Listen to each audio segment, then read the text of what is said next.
Greetings, sisters and brothers. This is Milton Alimadi, publisher of Black Star News, an adjunct professor of African history at John Jay College here in New York City. I send Pan-African greetings to sisters and brothers all over the world.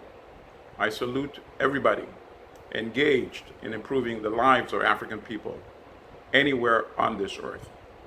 Today, briefly, I want to speak about 4 issues. I want to talk about land grabbing in Africa. I want to talk about the importance of protest and demonstrations. I want to talk about the importance of unity in Uganda. And also, finally, I want to address very briefly the recent so-called affirmation by the Constitutional Court in Uganda of something that is illegal. The court affirmed the so-called lifting of the age ceiling, the limit of age 75, from Uganda's constitution. It was done illegally, so the Constitutional Court cannot make legal something which was illegal. But let me deal with the land crisis first.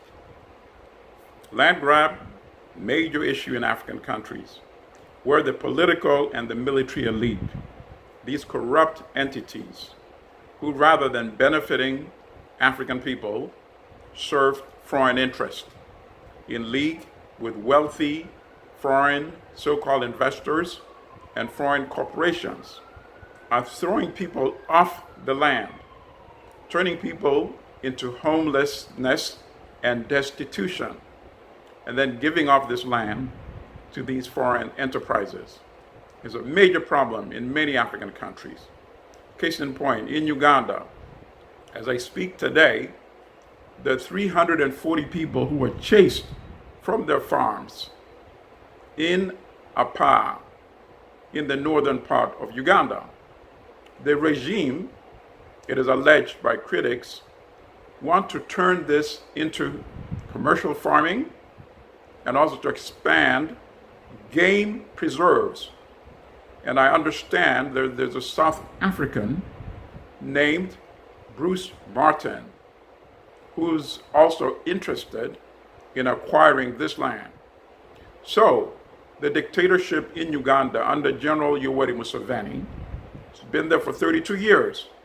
Rather than siding with the people of Apa, the citizens of Uganda, has instead unleashed the Ugandan military, the police force, and the wildlife authority armed agents against the civilians in Apa. An estimated 800 homes have been burned. Imagine if you lived in a city and somebody came, not somebody, but your own government, and burned your home. Would that not be a crime? So why should it not be a crime that these people who live in the rural areas have had their homes burnt, properties stolen or destroyed, their crops destroyed? As many as 12 people have been killed, scores are missing, and many have been injured.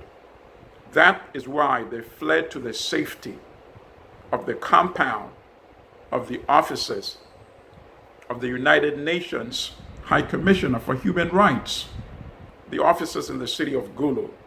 They've been there since July 11. They're surviving because Good Samaritans are delivering food to them. There's a crisis there because the pit latrines are overflowing.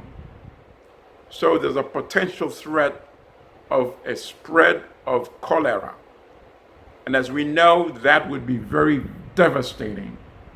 It is important for the United Nations to address this issue, to address the safety and well-being of the individuals on their compound, number one. Number two, to address the grievances that they have now delivered in the form of a letter to the outgoing High Commissioner of the Office of Human Rights at the United Nations, and that is Prince Zaid al-Hussein.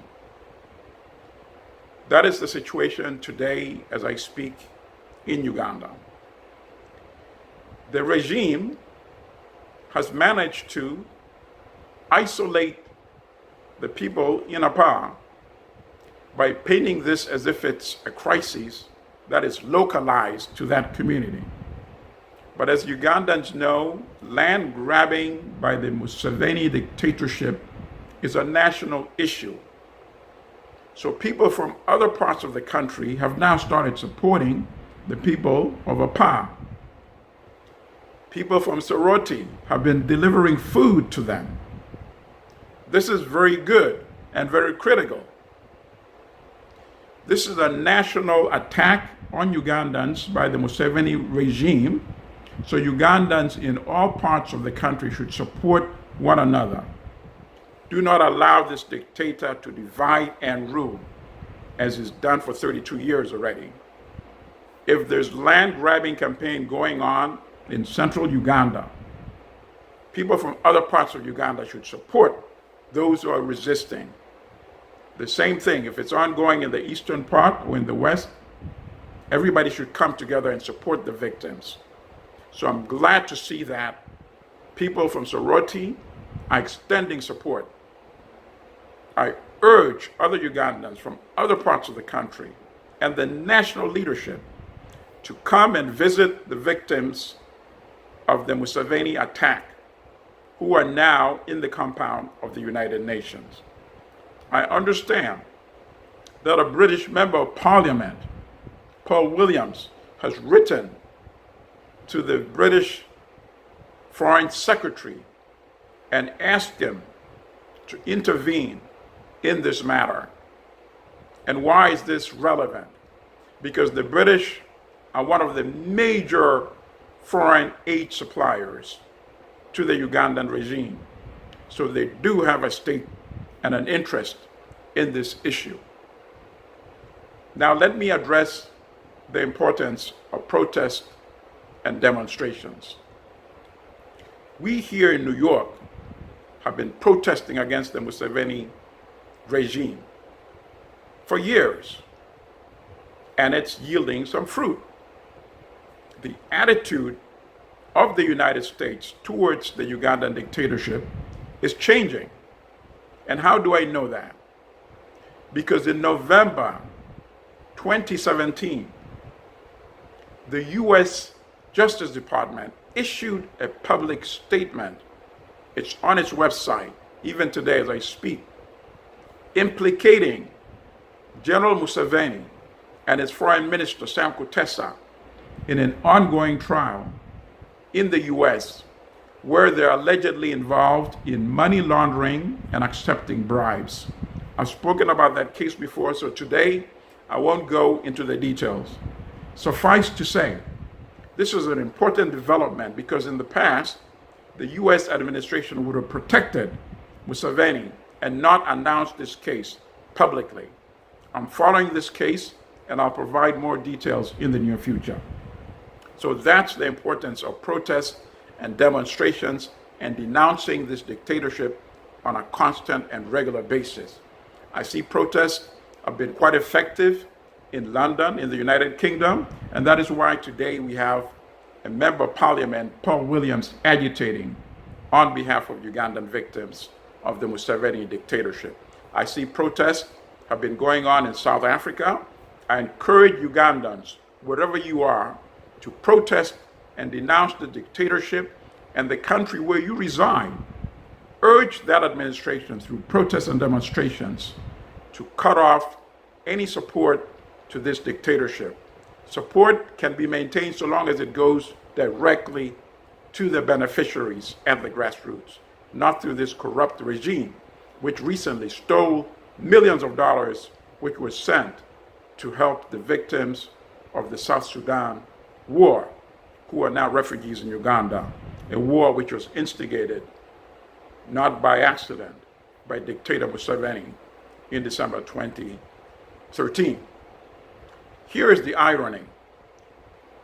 In South Africa, there's a debate going on today about returning the land to South Africans, people at the grassroots, from the white minority that had seized it illegally when South Africa was colonized by the Dutch and by the British. That's the conversation we're having in South Africa.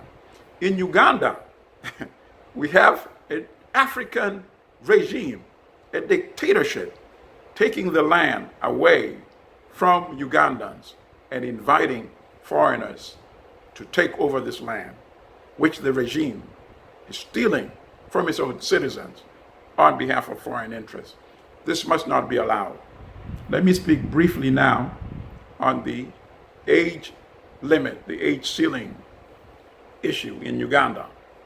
As Ugandans know, in 2017, the Parliament of Uganda allegedly removed the clause from the Constitution which limits presidential candidates to the age 75 below. Anybody 75 and above is not eligible to campaign and run for president.